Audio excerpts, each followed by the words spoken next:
So if I ever get around to typing up, I gotta unpack, the rest of my boxes. I might give it to Dana. I've given her plays before. She's running Stage West. Might as well. I mean, the Abbey's too busy, and I'm not in Houston. I don't plan to be. They already got their Tony and then all those people. They're all Samuel French for sure. I at least give it to her and say, well, here's it's really based on Linda.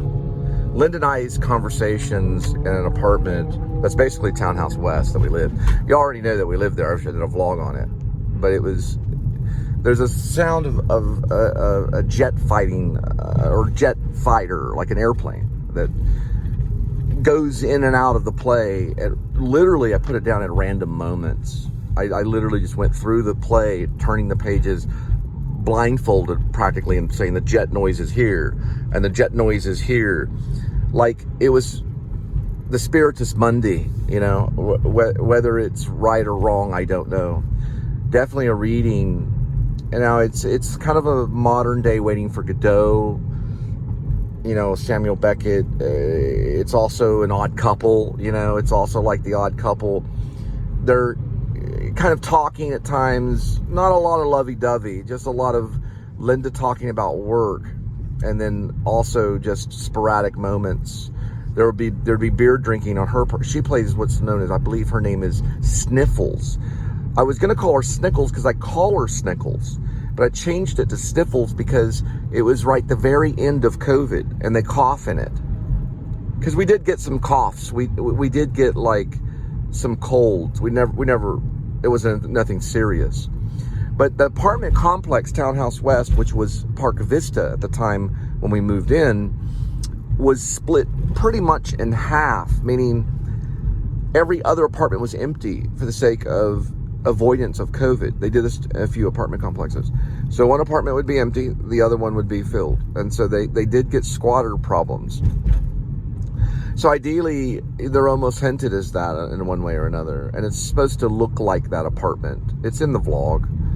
But I did oversize the modem so the audience was aware that there was a modem around. So I made the modem large, so it wouldn't just be like a realistic modem. No, I wanted it to be very large modem, like a very tall, futuristic looking modem. So the audience would always be aware that the internet was involved, because the opposite character of Sniffles is Ash, which is a pen name of mine, kind of. And Ash is like a YouTuber. There's also a call for a character that's similar to Cash Jordan that comes in and vlogs the apartment. But he's actually, that's the lobster. Think of the lobster in Cowboy Mouth. But he comes in and his name's Cash Gordon. He's a version of Cash Jordan. If you watch, I watch Cash Jordan like every day. He's this guy that comments about how New York is doing stuff on purpose. New York are, what is one of his titles? Well, he switched over to doing migrant shows about the 180,000 migrants that showed up in New York. And he says things like, I don't know what it is. New York are making migrants homeless on purpose. It's like all his shows have the ends in purpose. Whoa, that was a big one. It'll kick back on. I'm usually it turns off at this point, but I need to fix that. I'm gonna report it in a minute. Let's go ahead and report that. We'll talk about Cash Jordan later. But he's in the play. He's only in a segment. He can sue me. I don't care. It's Cash Gordon, actually, the character's name. I changed it. There's also a call for actually Scott on Tape's voice to be in one segment on the television. There's a television in it that plays vloggers. It's a little bit about vlogging. It's a little crazy. It opens with this fictional character that's called the Nazi copyright. He's almost like the Constable, because Ash pretends, or at least he says, that he's a time-traveling Nazi, that has time traveled, and is like escaping, all of the, thing, and he's like out of time. And this is probably just how he talks, because he's a lunatic. You have to read it. It's ultimately a straight play, but it, just like the producers, if you've seen the producers, is a failed play about Hitler. It's not that big. It's not like that. But Ash's character is commenting probably on that. You have to read it. It could easily be a drama. I think it's a comedy. I have not typed it, but I've written it, and it's probably good to go. Now, there is one thing it will need during all of this, and it'll need an ending. I do have an ending in there. I wrote an ending in there, but it's not the ending, because the composite book is not full. So it's a complete composite book, I think both pages. There would be probably a written ending that would be handed to the actors towards the end of the rehearsal that they'd have to put together. And I think there is a cat. There's a cat in the play, but the cat could be played by an invisible cat. I do ask if you'd like to play like a real cat. So there's an option of using a real cat or an invisible cat, just like Moon Children, or, which is a play, or a person can play the cat as well. There's 3 different ways to approach the cat character, which I want to say the cat's name. I'll have to figure that out a little bit later. I'm gonna drop off some pizza.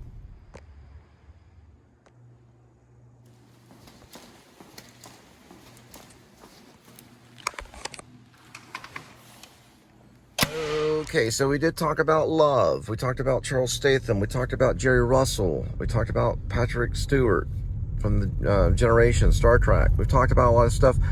Now, UHM is not finished. There's no ending that I say. Now, if something were to happen, then they could end it, or it just ends cut off. But there's a sound ending within the play. I went ahead and wrote that, but that's not the actual ending of the play, because I think the lights come up and they're in a new place, probably like a fancier kind of apartment. And they have beat this dreaded kind of townhome, which I don't know for sure if when I wrote it, because I wrote it over a period of maybe a year or so, adding here and there and listening to Linda and saying, okay, this needs to be a scene. And I would spend a little bit of time. It was the only time I've ever done that with a play. It was just like little notes, that, okay, here, but there was dialogue. There was dialogue. Mostly it's all written in dialogue. Very little description other than the jet noise. And I wanted the townhome to be realistic. Yes, sure, it could look like the vlog. It could look similar to the vlog. I wrote it in that Townhouse West apartment, okay, which was above, well, you already know what happened to 504. The U.S. Marshal scene is not in the play. Okay, I did not put that scene in the play. It's in the vlog, but it's not in the play, nor the neighbors. They're not in the play as well. But there is a knocking that happens within kind of the first real kind of climax. It may be multiple climaxes, but there's a knocking that happens, and they do say, I think they do, you'll have to read that segment. If I'm not mistaken, I think they do, I say, who is it? And they say, police. And I say, what for? And they say, we're looking for someone. And I say, who? And it's someone that's running from us. And I say, well, he's not here. And these are people that had assault rifles. This really happened. That's in the play, because I wanted that exact dialogue in the play. The knocking does happen. It's actually with one of those swinging knocks that, like in the Labyrinth, one of those little knock things. Yeah, that's in Jet noise is in none. Jet noise is in you hear it from the outside. The play is all there. I have to resurrect it, or I have to find it. Then I have to, type it up, and then I have to send it to somebody, But I vlogged a big chunk of the play. I actually videoed the play in the script file. I wrote it by hand. And so it was in a composite book, like a lot of my plays were. But I wrote it by hand, and many of my plays have done that. Not all of them. Some of them I've just typed only. But I know this one's probably a winner because I did it that way.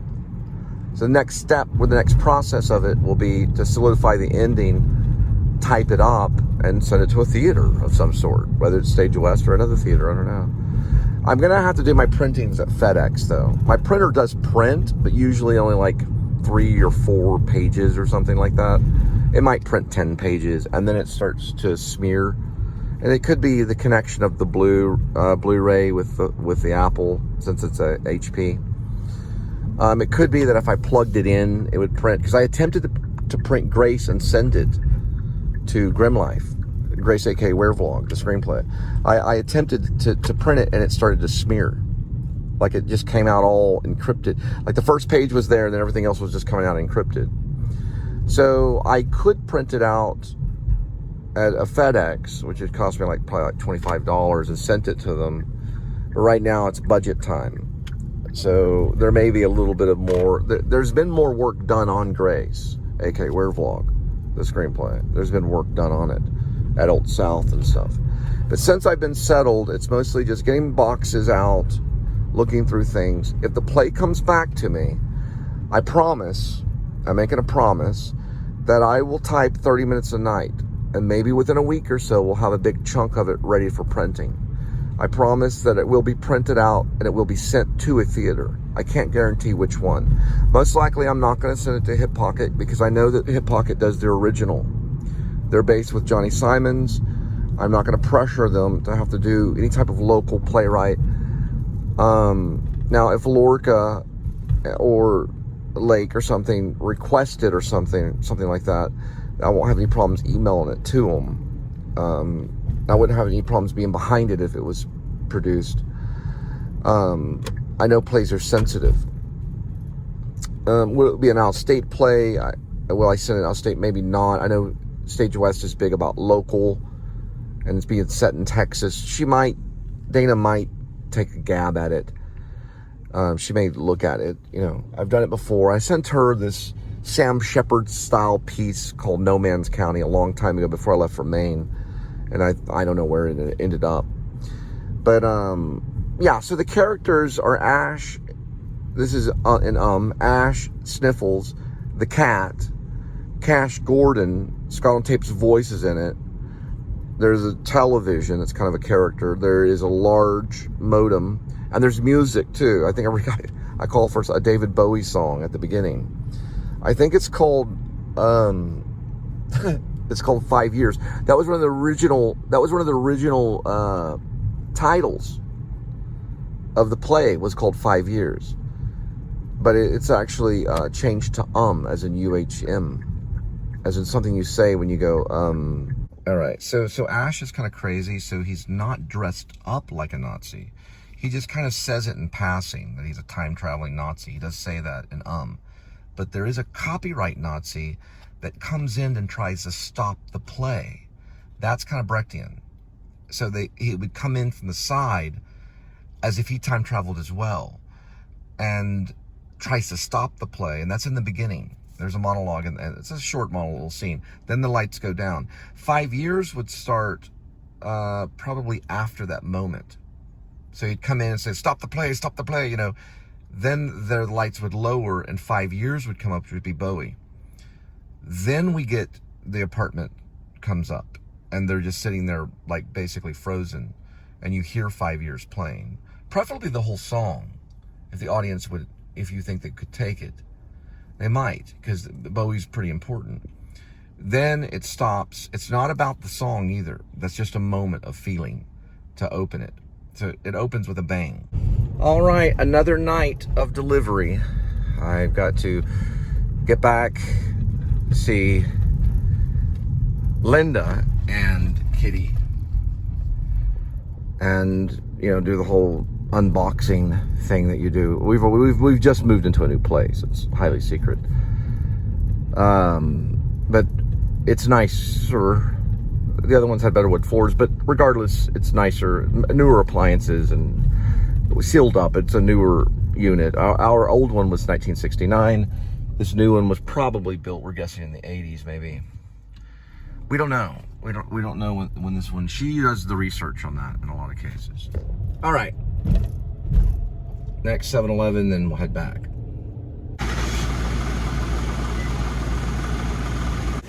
Looking for a mix texture.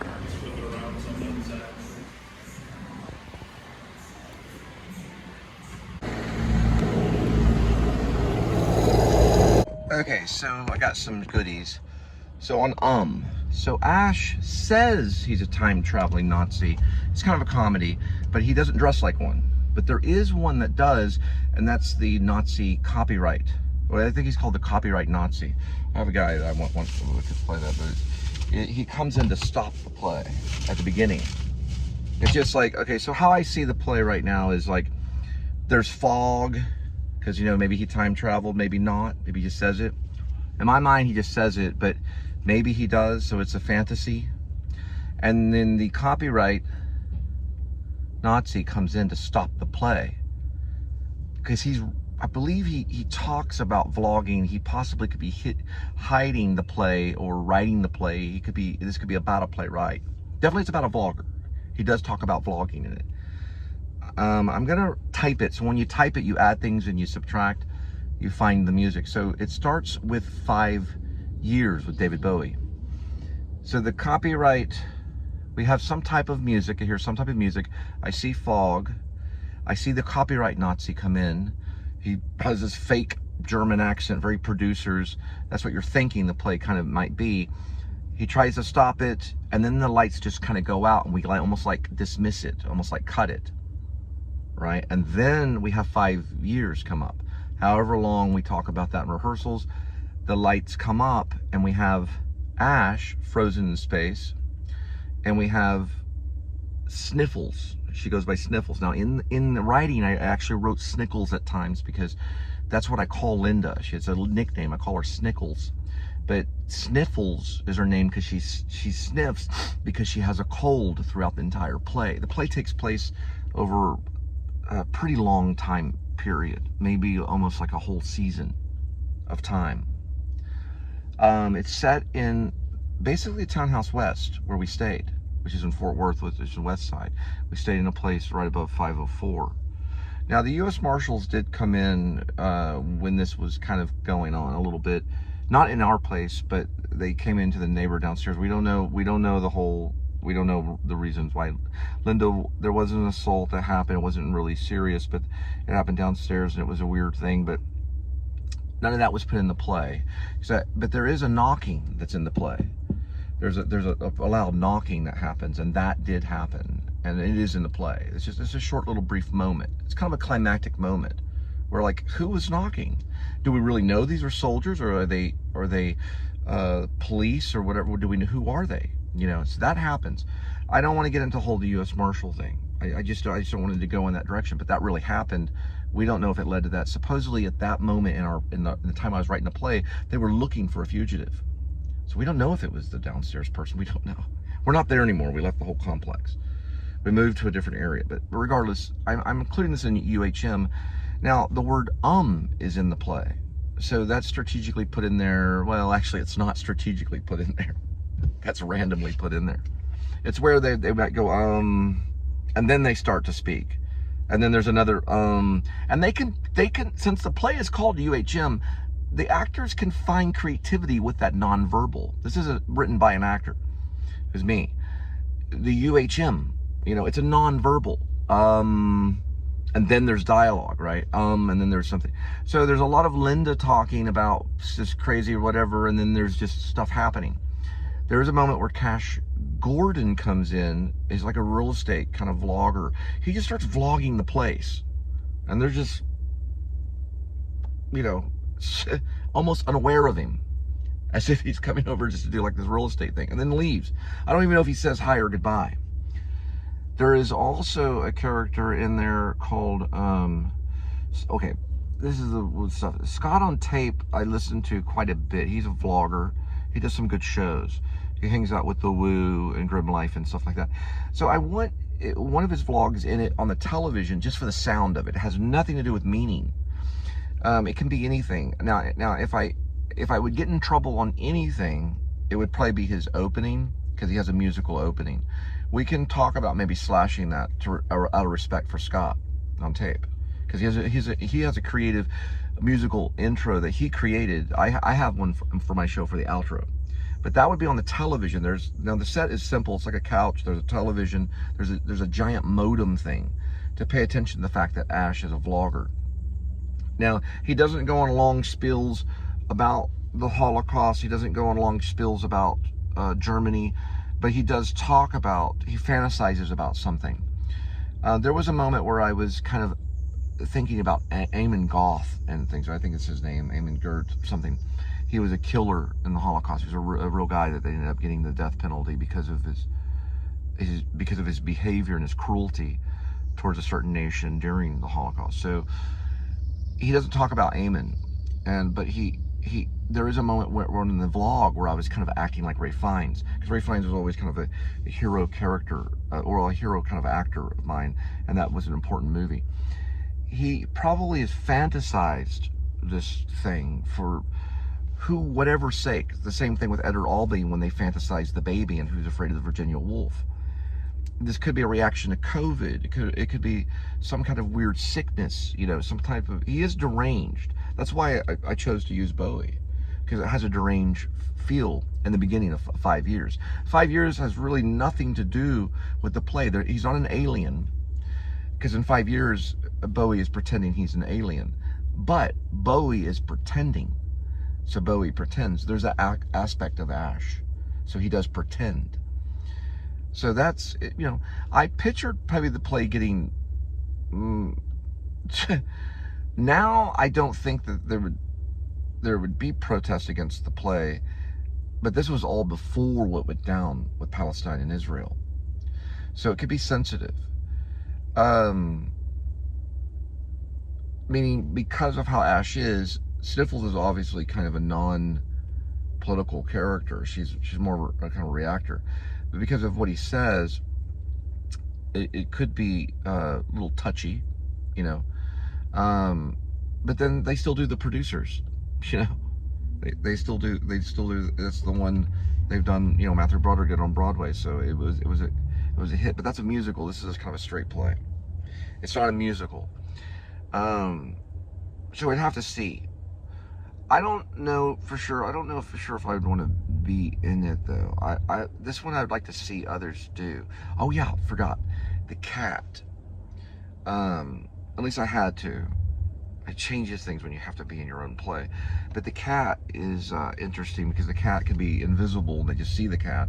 It can be a real cat, which I think would be the hardest. Or it can be a person playing the cat. I say that in when I wrote it. Anyway, all right, that's enough for that. Okay.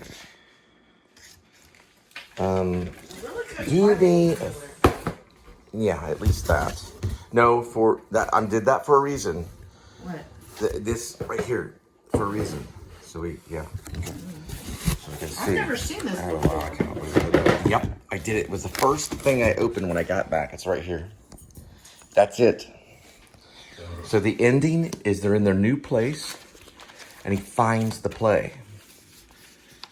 So it's kind of about the play. The play is the thing in the play. And he finds the play in a box because they're unpacking at their new place. This is the last line I have so far. Ash says, I've come back to this place 3 times. Been here 3 times. This is my 3rd time.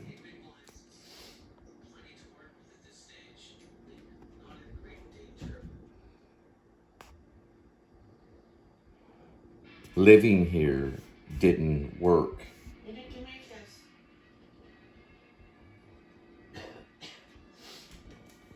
End here. Didn't work. End here. Oh, didn't want to end here.